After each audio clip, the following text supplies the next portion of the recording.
Hello ಕರ್ನಾಟಕದ ಜನತೆ, welcome back to update Kannada 360 channel. So ನಾನು ಇವತ್ತಿನ ವಿಡಿಯೋದಲ್ಲಿ ನಿಮಗೆ ಏನು ಈ ಗೃಹಲಕ್ಷ್ಮಿ ಯೋಜನೆ, ಅನ್ನಭಾಗ್ಯ ಯೋಜನೆ, ಯುವ ನಿಧಿ ಯೋಜನೆಯ ಪೆಂಡಿಂಗ್ ಹಣ ಪಡ್ಕೋಬೇಕು ಅಂದರೆ ನೀವು ಸೊ ಏನೇನೆಲ್ಲ ಮಾಡಬೇಕು ಅಂತ ಡೀಟೇಲ್ ಆಗಿ ತಿಳಿಸ್ಕೊಡ್ತೀನಿ. ಸೊ ಯಾವ ಪಾರ್ಟನ್ನು ಸ್ಕಿಪ್ ಮಾಡೋಕ್ಕೆ ಹೋಗಬೇಡಿ.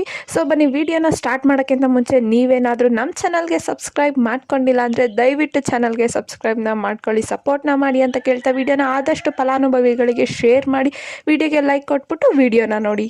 ಏನು ಈ ಗೃಹಲಕ್ಷ್ಮಿ ಯೋಜನೆ ಸ್ಟಾರ್ಟ್ ಆಗಿ 5 ತಿಂಗಳು ಮೇಲೆ ಆಗಿದೆ. ಇಲ್ಲಿವರೆಗೂ ಸರ್ಕಾರ ಸುಮಾರು 90% ಅಷ್ಟು ಫಲಾನುಭವಿ ಮಹಿಳೆಯರ ಖಾತೆಗೆ ಹಣ ಜಮಾ ಮಾಡೋದ್ರಲ್ಲಿ ಯಶಸ್ವಿನಾಗಿದೆ. ಸೊ ಯಾವ ಮಹಿಳೆ ಹೆಸರಲ್ಲಿ BPL ಕಾರ್ಡ್ ಅಥವಾ APL ಕಾರ್ಡ್ ಇರುತ್ತಲ್ಲ, ಸೊ ಅಂಥ ಮಹಿಳೆಯರಿಗೆ ಮನೆ ಖರ್ಚಿಗೆ ಅಂದ್ಬಿಟ್ಟು ಗೃಹಲಕ್ಷ್ಮಿ ಯೋಜನೆ ಅಡಿ 2,000 ರೂಪಾಯಿನ ಪ್ರತಿ ತಿಂಗಳು ಪಡೆದುಕೊಳ್ತಿದ್ದಾರೆ. ಸೊ ಇದು ಸರ್ಕಾರದ ಸಾಧನೆ ಅಂದ್ಬಿಟ್ಟೆ ಹೇಳ್ಬೋದು. ಎರಡನೇದಾಗಿ ಅನ್ನಭಾಗ್ಯ ಯೋಜನೆ ನೋಡೋದಾದ್ರೆ, ಸೊ 5 kg ಅಕ್ಕಿಯನ್ನು ಉಚಿತವಾಗಿ ಒದಗಿಸಲು ಸಾಧ್ಯವಾಗದೇ ಇದ್ರೂ ಕೂಡ ಅಕ್ಕಿ ಬದಲಿಗೆ ಹಣನ ನಾವು ಪಡ್ಕೊತಿರ್ತೀವಿ. ಪ್ರತಿ ತಿಂಗಳು 34 ರೂಪಾಯಿ ಅಂತೆ 170 ರೂಪಾಯಿ 5 kg ಅಕ್ಕಿಗೆ ಕೊಡ್ತಿದ್ದಾರೆ. ಇನ್ನು 3ನೇ ಯೋಜನೆಗೆ ಬರೋದಾದ್ರೆ ಅದು ಗ್ಯಾರಂಟಿ ಯೋಜನೆ 5ನೇ ಯೋಜನೆ ಆಗಿತ್ತು, ಅದು ಯುವ ನಿಧಿ ಯೋಜನೆ. ಸೊ ಯುವ ನಿಧಿ ಯೋಜನೆ ಜಾರಿಗೆ ತರಲ್ಲ. ಏನಂದ್ರೆ ನಿರುದ್ಯೋಗಿಗಳಿಗೆ ನಿರುದ್ಯೋಗ ಭತ್ಯೆ ಪಡೆದುಕೊಳ್ತಾರೆ, ಅಂದ್ರೆ ಅನ್ಎಂಪ್ಲಾಯ್ಮೆಂಟ್ ಅಲೋವೆನ್ಸ್ನ ಪ್ರತಿ ತಿಂಗಳು ಪಡ್ಕೊತಾರೆ. ಯಾರ್ಯಾರೆಲ್ಲ ಪದವಿ ಮುಗಿಸಿದಾರಲ್ಲ ಅವರಿಗೆ 3,000 ರೂಪಾಯಿ ಮತ್ತು ಡಿಪ್ಲೊಮಾ ಮುಗಿಸಿರೋರಿಗೆ 1,500 ರೂಪಾಯಿನ ಪ್ರತಿ ತಿಂಗಳು ಸರ್ಕಾರ ಅವ್ರ ಖಾತೆಗೆ ಜಮಾ ಮಾಡುತ್ತೆ. ಆದರೆ ಇದು ಎಲ್ಲ ಮಹಿಳೆ ಅಥವಾ ಯುವಕ ಯುವತಿಯರಿಗೆ ಸಿಗ್ತಾ ಇಲ್ಲ. ಸೊ ಏನಕ್ಕೆ ಸಿಗ್ತಿಲ್ಲ?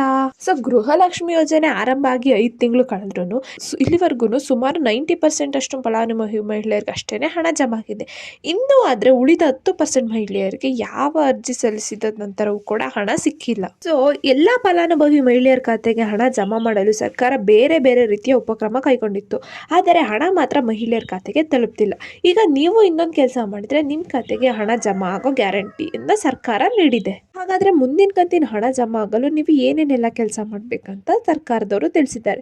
ಒಂದ್ ವೇಳೆ ಏನಾದರೂ ನಿಮ್ಮ ಬ್ಯಾಂಕ್ ಖಾತೆ ಸರಿ ಇಲ್ಲ ಅನ್ಸಿದ್ರೆ ನೀವು ಮೊದಲು ಪೋಸ್ಟ್ ಆಫೀಸಲ್ಲಿ ಒಂದು ಉಳಿತಾಯ ಖಾತೆನ ಆರಂಭಿಸಿ. ಸೊ ತೆರೆದಾದ್ಮೇಲೆ ಆ ಖಾತೆನ ನೀವು ಏನು ಯೋಜನೆ ಪಡ್ಕೊತಿದ್ದೀರಾ ಅದಕ್ಕೆ ಲಿಂಕ್ ಮಾಡಿಸಿ. ಅಂದರೆ ಪೋಸ್ಟ್ ಆಫೀಸ್ ಖಾತೆಗೆ ನೀವು ರೇಷನ್ ಕಾರ್ಡ್ ನಂಬರ್ನ ಲಿಂಕ್ ಮಾಡಿಸೋದು, ಅಂದರೆ KYCನ ಮಾಡಿಸ್ಕೊಳೋದು, ಆಧಾರ್ನ ಸೀಡಿಂಗ್ ಮಾಡಿಸ್ಕೊಳ್ಳೋದು, ಆ ಹೊಸ ಅಕೌಂಟಿಗೆ ಮಾಡಿಸ್ಕೊಳ್ಳಿ. ಇನ್ನು ಹೆಚ್ಚಿನ ಮಾಹಿತಿ ಪಡ್ಕೊಳ್ಬೇಕು ಅಥವಾ ನಿಮ್ಮ ಅರ್ಜಿ ಯಾವುದಾದ್ರೂ ಸಮಸ್ಯೆ ಇದೆಯಾ ಅನ್ನೋದು ತಿಳ್ಕೊಬೇಕು ಅಂದರೆ ನೀವು ಹತ್ತಿರದ CDPO ಕಚೇರಿಗೆ ಹೋಗ್ಬಿಟ್ಟು ನೀವು ಚೆಕ್ ಮಾಡಿಸ್ಕೋಬೋದು.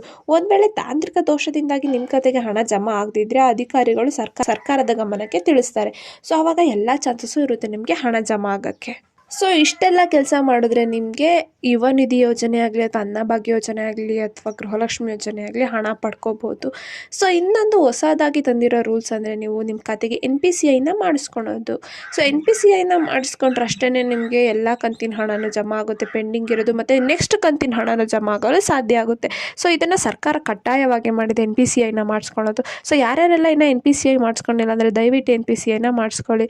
ಸೊ ಇಷ್ಟು ಕೆಲಸ ಮಾಡಿದ್ರೆ ನಿಮಗೆ ಪೆಂಡಿಂಗ್ ಹಣ ಸಿಗೋ ಎಲ್ಲ ಚಾನ್ಸಸ್ಸು ಇರುತ್ತೆ. ನಿಮಗೆ ಈ ವಿಡಿಯೋ ಇಷ್ಟ ಆಯಿತು ಅಂದ್ಕೊತೀನಿ. ಇಷ್ಟನೇ ದಯವಿಟ್ಟು ಫಲಾನುಭವಿಗಳಿಗೆ ಶೇರ್ ಮಾಡಿ, ಅವ್ರಿಗೂ ಇನ್ಫಾರ್ಮೇಷನ್ ಗೊತ್ತಾಗಲಿ, ಮತ್ತು ವಿಡಿಯೋಗೆ ಸಪೋರ್ಟ್ ಮಾಡಿ ಅಂತ ಕೇಳ್ತಾ, ಇನ್ನೂ ನಮ್ಮ ಚಾನಲ್ಗೆ ಸಬ್ಸ್ಕ್ರೈಬ್ ಮಾಡ್ಕೊಂಡಿಲ್ಲ ಅಂದರೆ ದಯವಿಟ್ಟು ಚಾನಲ್ಗೆ ಸಬ್ಸ್ಕ್ರೈಬ್ನ ಮಾಡ್ಕೊಳ್ಳಿ.